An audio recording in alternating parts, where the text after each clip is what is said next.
Assalamualaikum warahmatullahi wabarakatuh. Bismillahirrahmanirrahim. Tabarakalladzi nazzalal furqana ala 'abdihi liyakuna lil 'alamin nadhira. Allahumma shalli wa sallim wa barik ala sayyidina Muhammadin wa ala alihi wa sahbihi asma'in, amma ba'du. Yang sangat kami hormati staf khusus Menteri BUMN Bapak Arya Sinulinga. Di sini ada Pak Aryo, ada Pak Bima, dan ada beberapa pejabat dari BUMN, juga teman-teman dari BUMN, semua pekerja, semua yang ikut menangani BUMN yang saya hormati. Di sini juga ada PJ Bupati Rembang yang saya hormati, Bapak Imam. Saya ini tidak tahu kalau Pak Aryo itu pejabat BUMN. Tahunya saya itu pengikut Gusme. Jadi ini bagian dari ya agak-agak kecelakaan itu. Jadi nggak mau khataman sendiri, nyuruh orang lain khataman. Itu khas pejabat itu. Jadi pejabat itu kalau punya karep itu biasanya gitu. Doa ya diorderkan, khataman juga. Ini makanya punya utang ini, harus kapan-kapan khatam sendiri. Jangan nyuruh orang lain apa khataman, beliau sendiri mungkin nggak khataman kok. Tapi ini memang khas kiai ya. Jadi kalau di dunia khas kiai itu meskipun pejabat, kalau di depan kiai itu ya harus tetap kayak santri. Beliau beberapa kali ke sini dan tidak dengan status sebagai pejabat, sebagai santri. Saya tadi ngasih tag atau takbir dalam bahasa pondok supaya nanti diserahkan kepada putra-putra Gusmi bahwa tradisi yang beliau lakukan itu sudah benar sesuai referensi atau rujukan-rujukan kitab yang ada di beberapa pesantren. Saya sedikit cerita tentang hubungan pejabat dan kiai.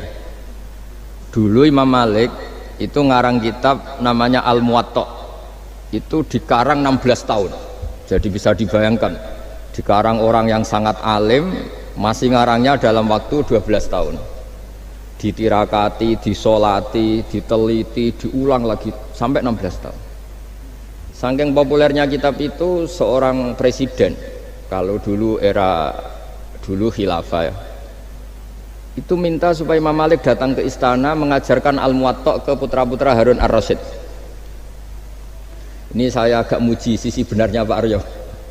Apa kata Harun Ar-Rasyid ketika didatangi ajudan presiden? Al-ilmu yu'ta la ya'ti. Ilmu itu disoani, bukan yang soan. Jadi ini ya agak benar lah, BUMN ini sudah benar ini, mau datang ke sini. Tapi jangan hitung utang. Saya pernah datang Gus, nanti kapan-kapan kau yang datang. Nah, itu enggak ikhlas kalau itu ngawur sekali itu kalau. Singkat cerita, Harun Rasyid itu datang. Imam Malik itu orang yang sangat menghormati ilmu, sehingga beliau duduk di atas, di sofa di atas. Karena Harun Rasyid itu presiden, khalifah, beliau ngiranya itu dipersilahkan duduk setingkat Imam Malik. Akhirnya beliau duduk berdampingan dengan Imam Malik. Kata Imam Malik sebelum ngaji, di mana-mana orang ngaji itu harus sopan, nggak boleh orang ngaji setara dengan gurunya. Turun Imam Harun Ar-Rasyid turun terus awal santri-santri. Baru Imam Malik mau mulai ngajar. Suatu saat Imam Malik itu datang ngurus KTP, datang ke istana. Kata Harun Rasyid, kenapa engkau tidak minta supaya kami yang ngurus? Kata Imam Malik, saya kalau urusan negara itu rakyat, sehingga saya daftar ya antri. Tapi kalau urusan ilmu, kamu santri saya. Jadi orang dulu itu sudah profesional. Jadi kalau Harun Rasyid pas ngaji sebagai santri, tapi kalau Imam Malik ngurus KTP ya sebagai rakyat, ya antri, ya beliau yang datang. Jadi itu sudah ada percontohan hubungan yang sangat elegan, yang sangat saling menghormati antara seorang umara, yaitu zaman itu Harun Ar-Rasyid, dengan Imam Malik. Padahal kitab Muwatta itu kitab yang sangat luar biasa. Akhirnya suatu saat anak-anaknya Harun Rasyid itu disuruh ngaji. Niku penggaweannya niku pekerjaannya itu suruh bawa kendinya Imam Malik kalau mau wudu. Pernah suatu saat Imam Malik wudu, yang mengucurkan air itu putranya Harun ar-Rasyid. Hanya dikucurkan ketika basuh wajah dan tangan. Pas Harun Rasyid lewat, dinasihati juga, halla ghusal taqaddamaihi, harusnya kamu tidak hanya mengucurkan untuk wajahnya, juga untuk kakinya. Padahal itu anak seorang presiden. Jadi betapa dulu itu harkat dan martabat ilmu itu sangat dihormati. Nah, kenapa demikian? Karena ilmu ini yang membentuk sebuah bangsa. Jadi kalau kita berpikir jernih ya, oke, kita ada BNN ya, polisi yang nangani narkoba, terus ada beberapa jabatan atau institusi negara yang bisa mengawal kecurangan, misalnya ada KPK, ada BPK dan sebagainya. Tapi tanpa masyarakat dibentuk kiai dan dibentuk norma-norma agama, itu capek. Mayoritas orang tidak mencuri, itu ya barokahnya dididik kalau mencuri itu dosa, kalau nanti masuk neraka. Sebelum ada KPK dan BPK, itu orang tidak nyuri ya sudah banyak. Karena memang nggak nyurinya itu faktor agama, bukan karena takut KPK. Artinya tanpa agama, tanpa nilai-nilai norma, itu nggak bisa kebayang Indonesia. Karena orang nanti nggak maksiatnya atau nggak salahnya itu takut aparat, bukan takut Tuhan. Makanya kalau guyonan anekdot khas itu, ada orang melanggar rambu-rambu, ketangkep polisi. Kamu tidak tahu kalau ini larangan? Ya tahu Pak. Kenapa tetap melanggar? Karena tidak tahu Bapak di sini. Itu menunjuk polisinya. Itu khas Indonesia. Jadi kalau nggak melanggar itu karena takut aparat, bukan karena kesadaran hukum. Tapi kalau urusan rambu-rambu itu seperti itu. Tapi kalau urusan orang tidak zina, tidak maling, tidak korupsi, itu hampir mayoritas orang Indonesia itu karena takut azab Allah atau takut dosa. Sehingga di desa terbelakang yang nggak terjangkau polisi atau di daerah-daerah yang sangat terpencil, itu perilaku leluhur, yaitu tidak nyuri, tidak zina, tidak apa, itu ya tetap jalan. Karena mereka memang dididik oleh agama.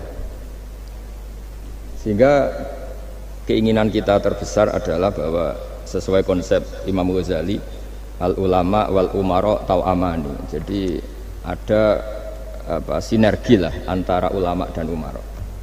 Dulu biasa raja-raja itu ngaji sama ulama.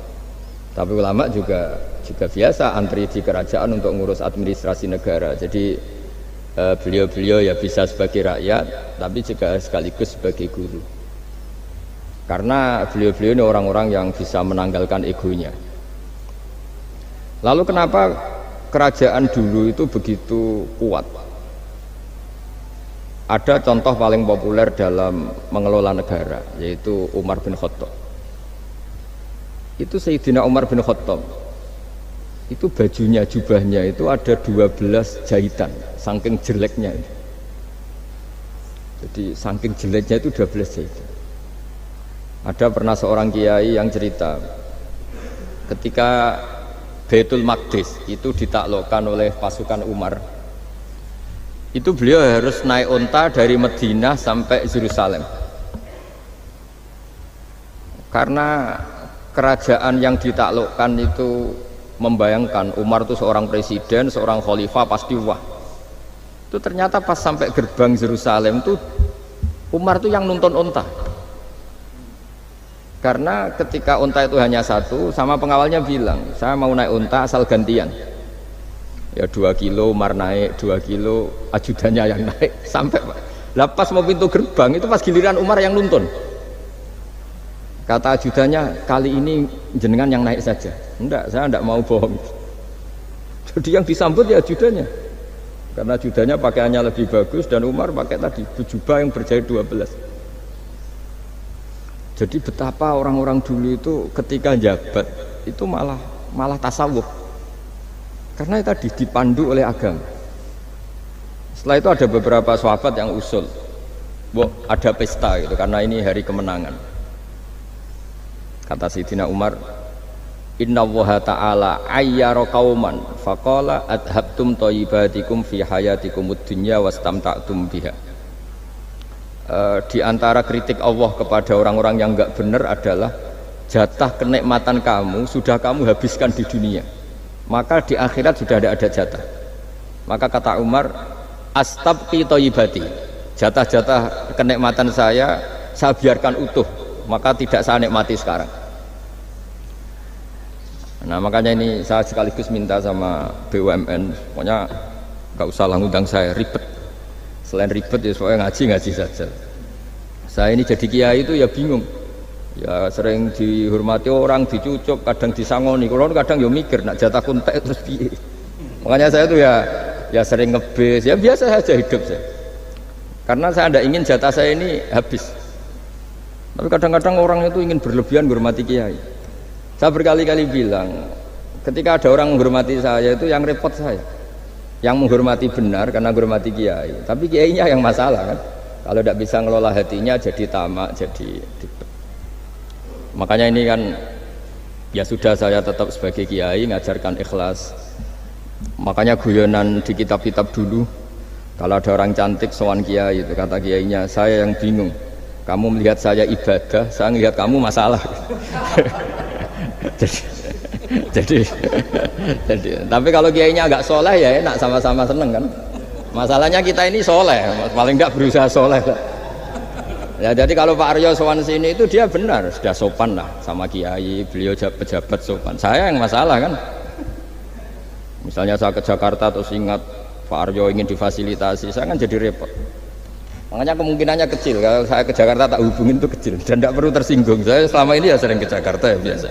Saya hampir per 3 bulan atau 4 bulan datang ke pondoknya Pak Kures. Ya jarang hubungi pejabat.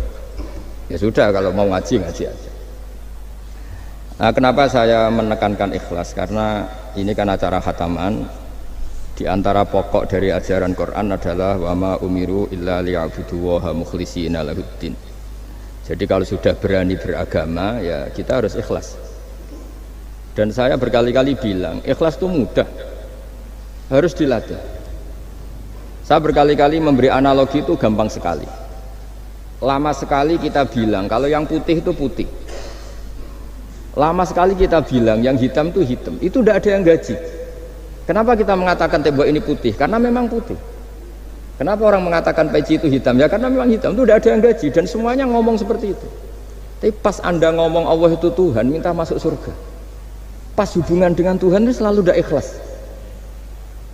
Padahal kita biasa ngomong hakikat ini ikhlas. Kita ngomong tembok ini putih ikhlas, ngomong peci hitam itu. Pas ngomong kalau Allah itu Tuhan, minta surga. Padahal bedanya apa? Hanya sama-sama ngomong mengatakan sesuatu yang nyata. Sehingga saya berkali-kali bilang dan ini akan saya kampanyakan sampai saya mati. Di antara gejolokan Allah sama orang soleh. Jadi orang soleh itu nanti juga digojlok sama Allah. Kenapa kamu nyembah saya? Karena saya ingin masuk surga ya Allah. Yang satu ditanya, kenapa kamu nyembah saya? Karena saya takut neraka ya Allah. Berarti kalau saya ada bikin surga, ada bikin neraka, kamu tidak nyembah saya. Ya udah gitu Gusti tempat nyembah jenengan. Tapi kadung kliwat alasannya itu. Makanya saya itu tidak pernah bilang ke anak saya gini, kamu harus syukur karena bapak dapat pekerjaan. Tidak pernah saya. Kamu harus syukur bapak punya uang, tidak pernah. Nanti syukurnya nunggu bapak punya uang. Kalau nggak punya uang nggak bapak, ribet. Maka ini yang bupati, yang pejabat tidak usah syukuran bapak naik pangkat, bapak direktur BUMN. Nanti kalau enggak sudah pensiun sudah syukurnya hilang. Nah, karena ini kan ngaji sama kiai ya, saya ajarkan khas kiai. Saya sampai sekarang ya tidak nikmati kebesaran nama saya atau apa, karena tadi memang harus dilatih. Kalau kita bisa mengatakan putih itu ikhlas, tanpa tekanan, tanpa imbalan. Kenapa pas mengatakan Allah Tuhan harus minta surga? Padahal Allah itu tetap Tuhan meskipun tidak menciptakan surga dan neraka. Nah dari pemahaman seperti ini para mufassir itu tahu kualitas kalimat fattaquni ya ulil albab, takutlah kepada saya. Jadi kualitas kata fattaqun naro sama fattaquni itu bagi orang-orang hakikat lebih takut kalimat fattaquni. Kata orang-orang tasawuf neraka itu nanti, itu pun kita tidak mesti masuk. Tapi kalau Allah sekarang pun sudah ada. Jadi kalau cara berpikir orang tasawuf gini, Ini karena Pak Bima mesti gak pernah belajar tasawuf, karena belajarnya nyari uang gitu. Makanya ini tak ajari cari tasawuf. Tadi sudah tak gojlok, harus ngapalkan Quran katanya. Kalau cara berpikir tasawuf itu gini, surga dan neraka itu muajjalah, itu nanti. Kamu nyembah Allah ingin masuk surga, takut menghindari maksiat atau takut sehingga tidak maksiat karena takut neraka. Dan surga itu simbol ridhonya, neraka simbol bencinya, sukhtunya Allah. Terus kata orang-orang tasawuf cara berpikir, Allah itu sudah ada sekarang, mulai dulu sampai sekarang Allah sudah ada. Kalau Allah sudah ada berarti Allah sekarang ya bisa berstatus ridho ke kamu atau berstatus benci ke kamu. Kenapa takutnya nanti? Wong Allahnya sekarang kok takutnya nanti? Ya sekarang juga kamu harus amal tuh nakdan tuh cash. Allahnya ada sekarang, ya ibadahnya harus ada sekarang. Makanya kata orang-orang tasawuf, andaikan Allah tidak bikin surga atau neraka, ya saya tetap nyembah, karena surga itu simbol ridhonya. Bahwa surga itu nyata ada, ya nyata ada, dengan segala fasilitasnya itu nyata ada. Tapi bahwa surga itu tetap kamu masuk surga karena cari ridhonya Allah. Kalau Allahnya sudah ada, berarti ridhonya sekarang sudah ada, harus kamu cari sekarang, jangan nanti. Sehingga kadang-kadang orang yang ingin masuk surga itu ya kelasnya kelas amatir. Masyhur itu. Ada seorang wali masuk surga, ketemu Allah, ditanya. Karena wali ini biasa mensyafaati murid-muridnya, ya Allah, kenapa murid-murid saya tidak kelihatan sowan jenengan? Murid-murid kamu ingin masuk surga karena ingin makan enak, punya bidadari cantik-cantik itu di sana, tapi mereka lupa saya. Jadi akhirnya di surga tapi nggak ketemu Tuhan, karena inginnya ya sudah trauma, punya istri jelek, cerewet. Banyak loh orang yang masuk surga itu yang agak kacau. Enak sudah surga, nanti di sana nggak usah sholat, nggak usah puasa. Jadi sholat yang sekarang udah gak problem. Jadi banyak itu orang-orang Islam yang Islamnya mungkin imannya amatiran. Wah enak masuk surga, nggak ada subuh lagi, nggak ada puasa lagi, bebas. Itu kan kurang ajar betul. Jadi ibadah itu dianggap problem. Bandingkan di cerita dunia wali itu, ada wali bertanya gini, ya Allah, apa di surga itu ada sholat? Ditanya sama Allah, kenapa kamu tanya gitu? Kalau tidak ada sholat mendingan saya ada di surga. Dia tidak bisa membayangkan ada kenikmatan di atas sholat. Nah kalau jenengan kan nggak bisa membayangkan kalau di surga masih disuruh sholat. Sampai sekarang aja kita tahu berhentinya sholat itu kapan. Kalau sampean tanya gitu, kalau ingin berhenti sholat nggak wajib, majnun. Jadi orang gila langsung nggak wajib. Jadi artinya harus dilatih ilmu-ilmu tasawuf seperti ini supaya hidup itu nyaman. Hidup itu nyaman. Dulu Pak Imam ini ada Pak PJ Rembang. Itu dulu ada seorang raja didatangi ulama. Gimana cara saya tidak nikmati jadi seorang raja? Ulama itu nasihatinya gampang. Diomongin gini Pak Aryo.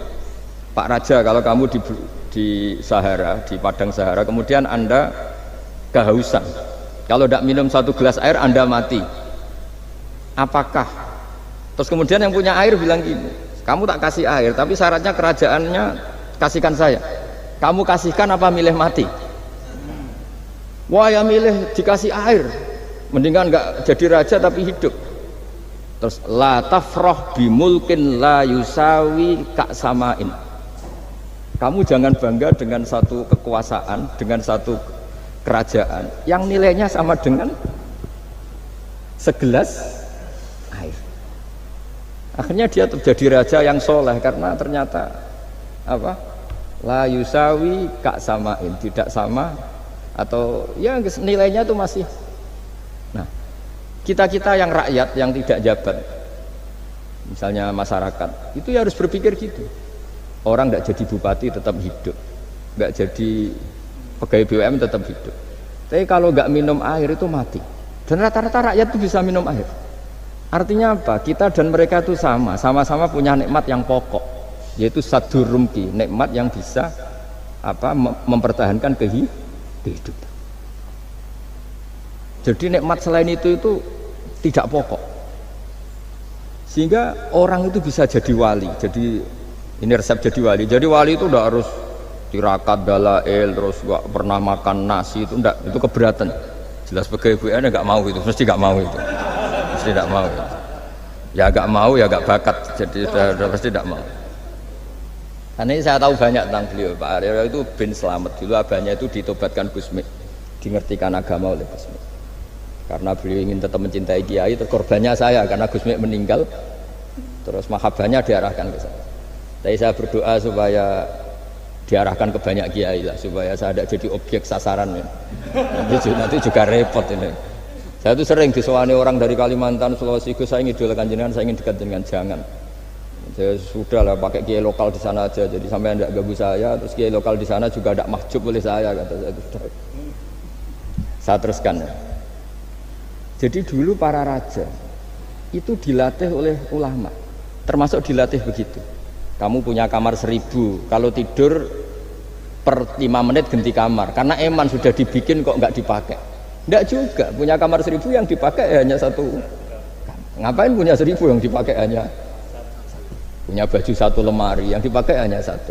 Apa mentang-mentang bajunya 5 terus pakai rangkepan sampai 5. Punya mobil 5 yang dipakai ya satu. Jadi orang dulu itu dilatih sebegitu. Sehingga dulu itu tidak ada raja kecuali punya penasihat. Zaman belum Islam ada resi, kalau setelah Islam ada ulama. Sehingga mereka bisa menertawakan kerajaan. Maksudnya dianggap biasa. Ada seorang raja ditanya ulama, khas seorang raja itu apa? Merintah tidak bisa diperintah. Terus si ulama ini tiap pagi itu datang ke atas gunung, cari tempat paling tinggi terus mutola'ah kitab. Setelah mutola'ah kitab ya wasik ya, kayak saya kalau belajar ya asik. Ngalang-ngalain jagungan sama pegawai BUMN kalau saya sudah belajar. Terus dia bilang, enaknya apa jadi raja? Saya di sini nggak ada yang memerintahkan saya, berarti saya dengan raja sama. Dan kelebihan saya juga tidak ada yang ganggu. Kalau raja masih banyak yang ganggu. Artinya bisa mengolah. Kalau sekarang enggak. Banyak kiai yang melihat pejabat itu kayak gimana? Wong kok mulyane ngono, buka pintu aja nggak pernah. Mulyane kayak gitu. Yang jenis ini dia rugi, sudah iri, nggak punya kenikmatan sendiri. Ulama dulu itu bisa mengelola kenikmatannya sendiri dengan cara seperti itu.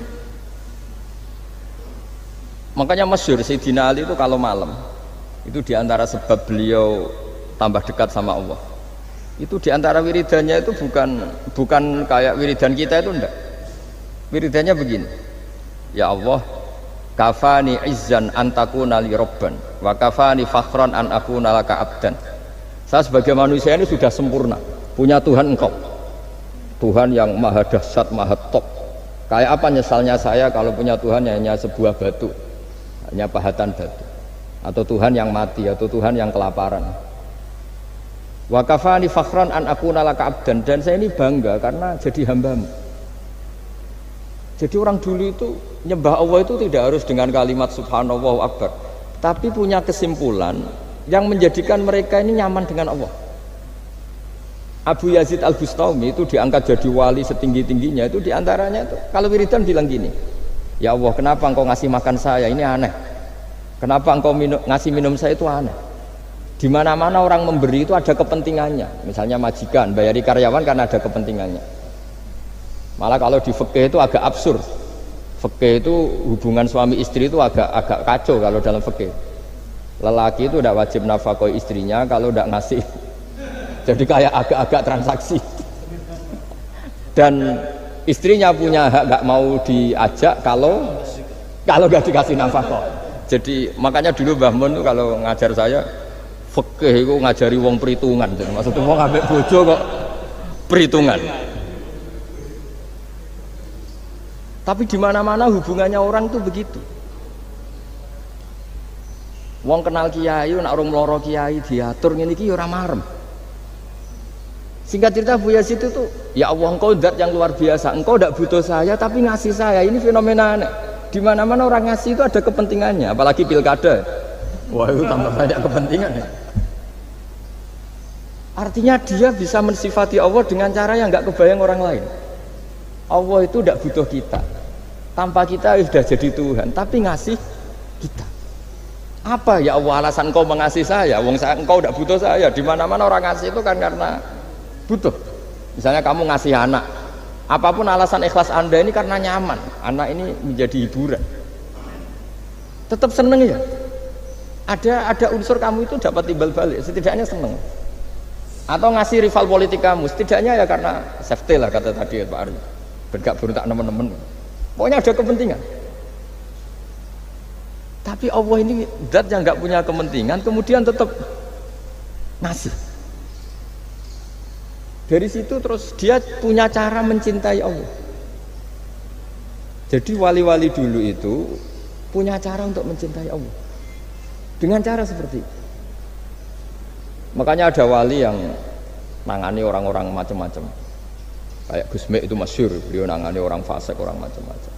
Dulu itu ya ada seorang wali itu jadi wali karena beli narkoba. Tapi bukan untuk diminum, untuk dimusnahkan.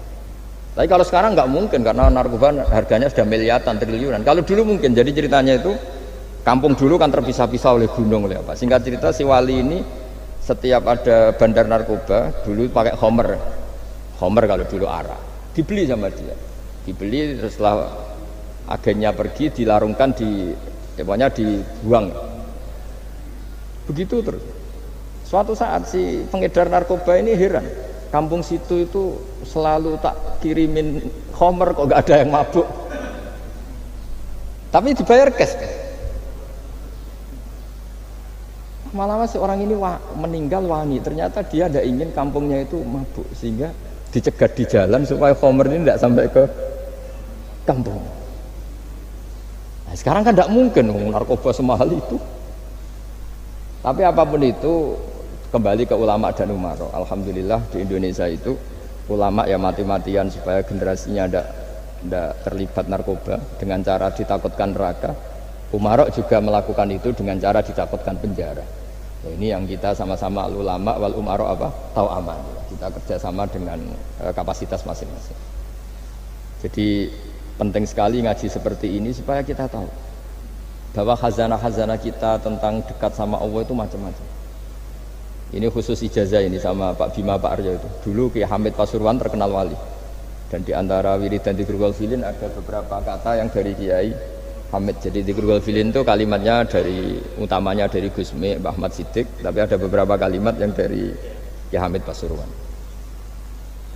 Saya tahu banyak lah karena bapak saya juga temannya Gusme dan mbah saya kandung sepupu sama Mbah Hamid. Itu kalau ada orang sepuh-sepuh Pak Bima kayak jenengan Pak Aryo disuruh ngapalkan Quran, ya mereka protes. Masa saya hafal Mbah? Sudah lah pokoknya ngapalkan. Ada yang 2 juz mati, 1 juz mati, karena ya sudah sepuh. Suatu saat ada ulama yang tanya, kenapa Mbah Hamid?